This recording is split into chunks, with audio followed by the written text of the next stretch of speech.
Hello students, welcome to the lecture Mass Media and Public Opinion. After this lecture, we will be able to learn the following objectives. Understand the formation of public opinion, explain the mass media, discuss the effects of mass media, formation of public opinion. Let us start with the formation of public opinion. Over the past century, opinion polls have come to pervade American politics. Now, how did this public opinion form? Public opinion is citizens' view on politics and management actions. It matters for three reasons. Citizens' political actions are driven by their opinions. Public opinion helps explain the behavior of candidates, political parties, and other political actors. Politicians look to public opinion to determine what citizens want them to do. Public opinion can also shed light on the reasons for specific policy outcomes.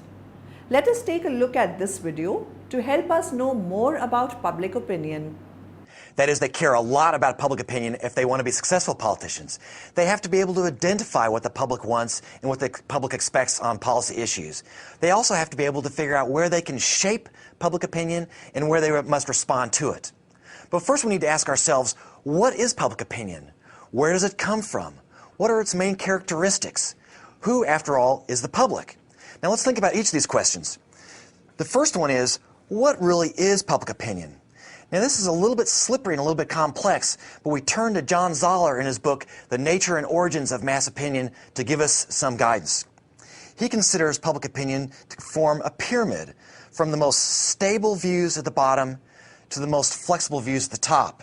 And the public opinion contains three central elements: our values, our attitudes, and our opinions. The values are our fundamental beliefs about the core issues that we consider important. So for example, an example of a value is, what do you think about the sanctity of life? How much do you value liberty? What kind of value do you put on privacy? Those are the fundamental things that shape your view of politics, that also tend to be stable over time and rather permanent, that tend to last over your lifetime. Now these values are underlying fundamental views about politics, then shape our attitudes. Our attitudes concern our beliefs about broader policy areas. So for example, if our value is concerning how important is the sanctity of life, that will shape our attitudes regarding abortion. Are we more pro-choice? Are we more pro-life? The values towards the sanctity of life will shape our attitudes towards capital punishment. Are we more pro-capital punishment, or are we more anti-capital punishment?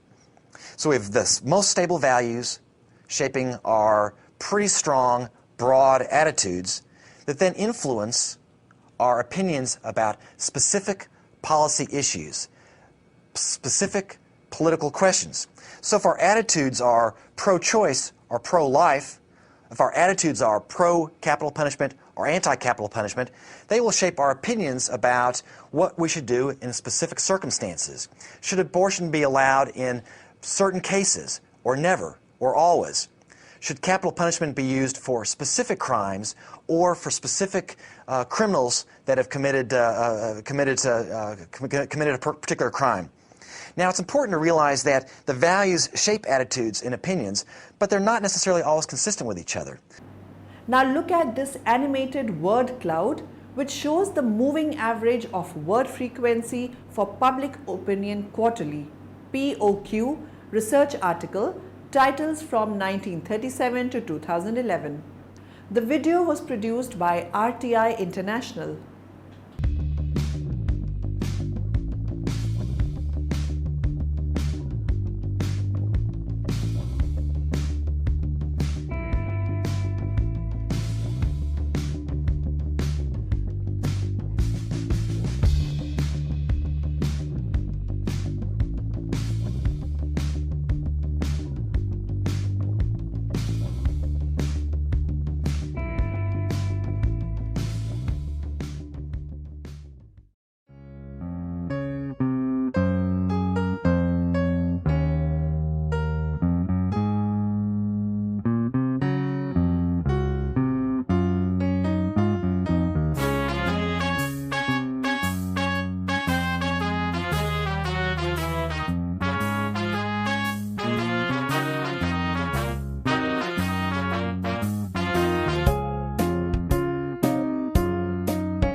Mass media.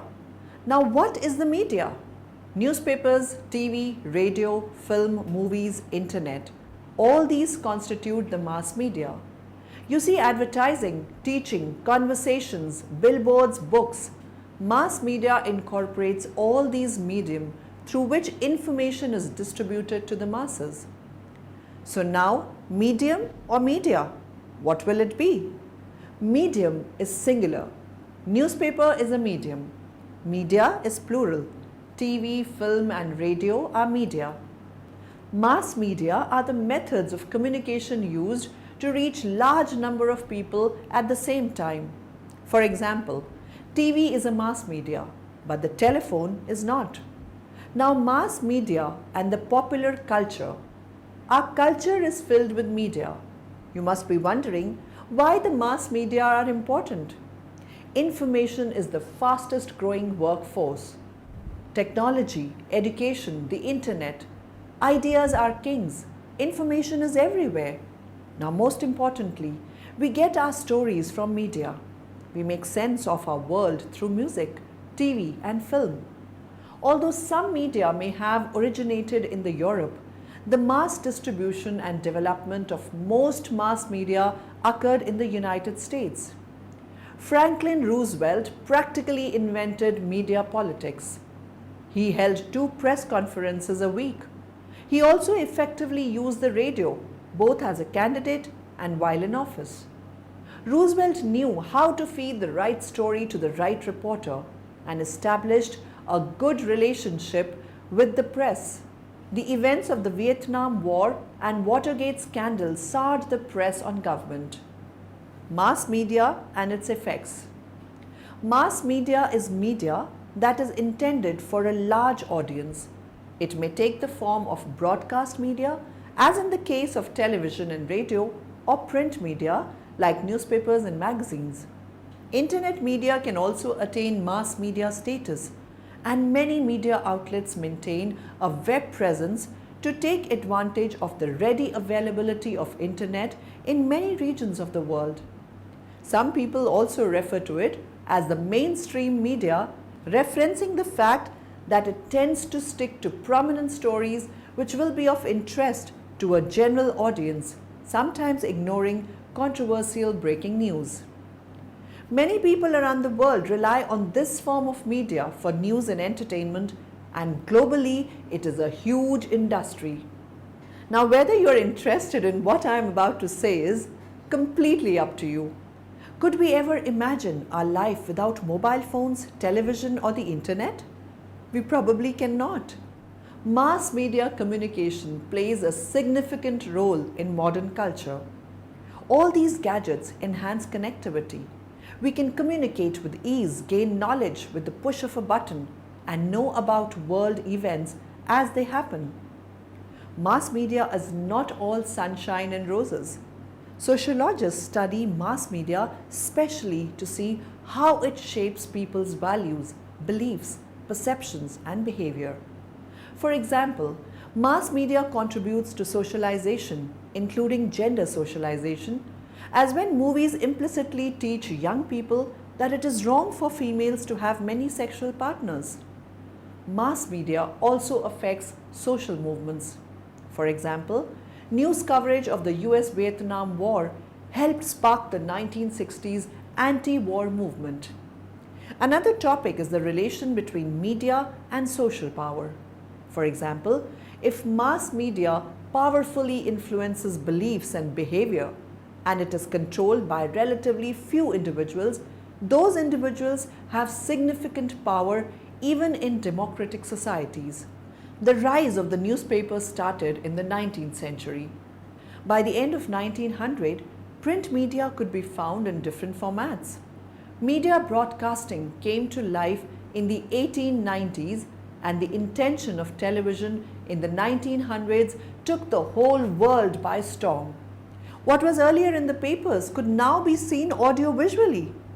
In the second half of the 20th century, the internet evolved, which made the world connect globally. Since the birth of mass media, several theorists have had an opinion on the influence of mass media in the society. According to Dennis McQuail, one of the most influential scholars in the field of mass communication, there are four main phases of mass media theories. The first phase starts with the origin of mass media in the late 1800s and continues to the 1930s.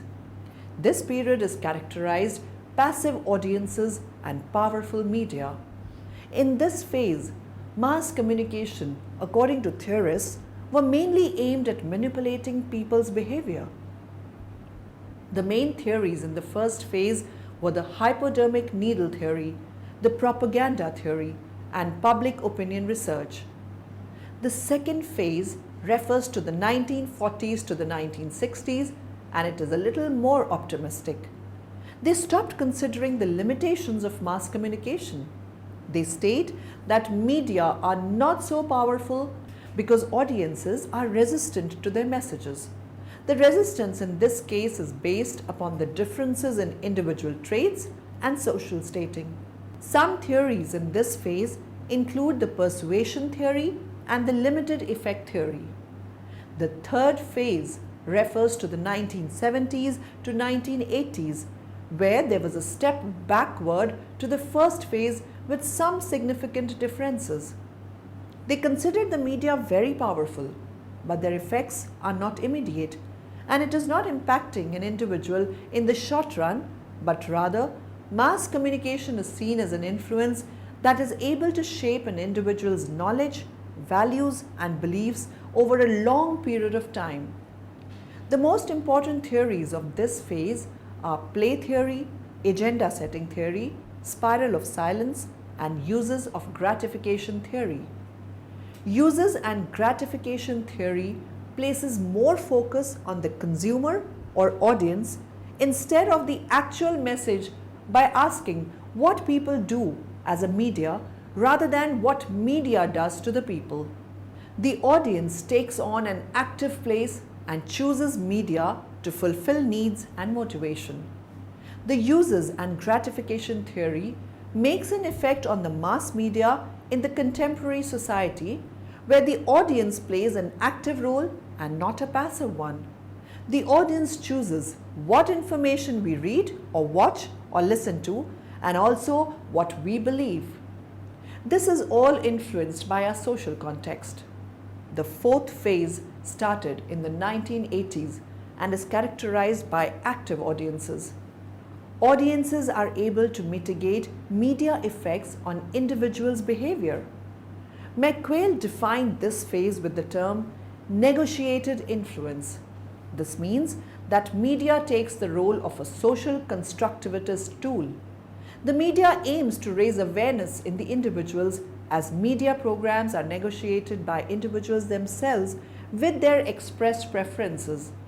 People have the power to choose what information they want to put out there and how they want it to be delivered. They also argue that media also doesn't dictate social influence. Social influence goes through media, especially new media, but is driven by social context. Some theories of this phase include the cultivation theory and active audience theory. The active audience theory states that the audiences are actively involved in making messages within their social and personal context, and they don't merely receive information. People are able to choose their media. The internet has a pool of information. We choose what website we visit, and therefore we have control over what we choose to read and incorporate in our life. The well-known social site Facebook, for example, allows us to control what other people see in the news feed. You are actually able to choose what updates you get from people in Facebook. When you watch television, you can switch between channels that intrigue you. You have a wide variety of channels under different categories. If you don't like any of the channels, you're not forced to watch. You can turn off the television. Audiences can choose what to watch, but they cannot choose what the media puts out for the world to see. This is like judgment. One has to make a conscious choice of what you expose your mind to. Look at this video that includes facts and stats focusing on the changing media landscape.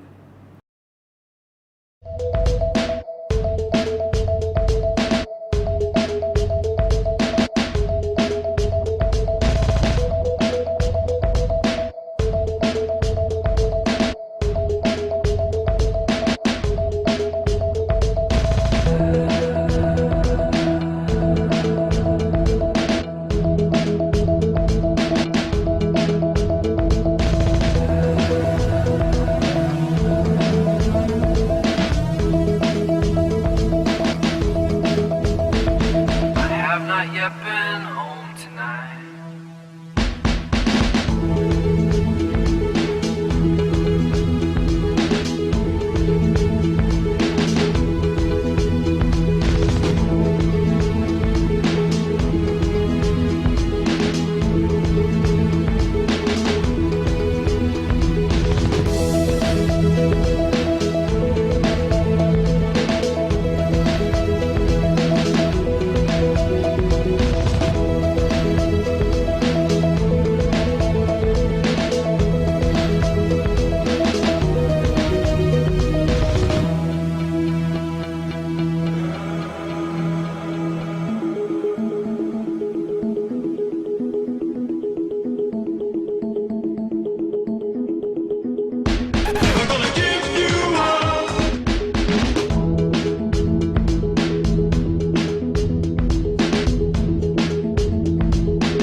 Summary.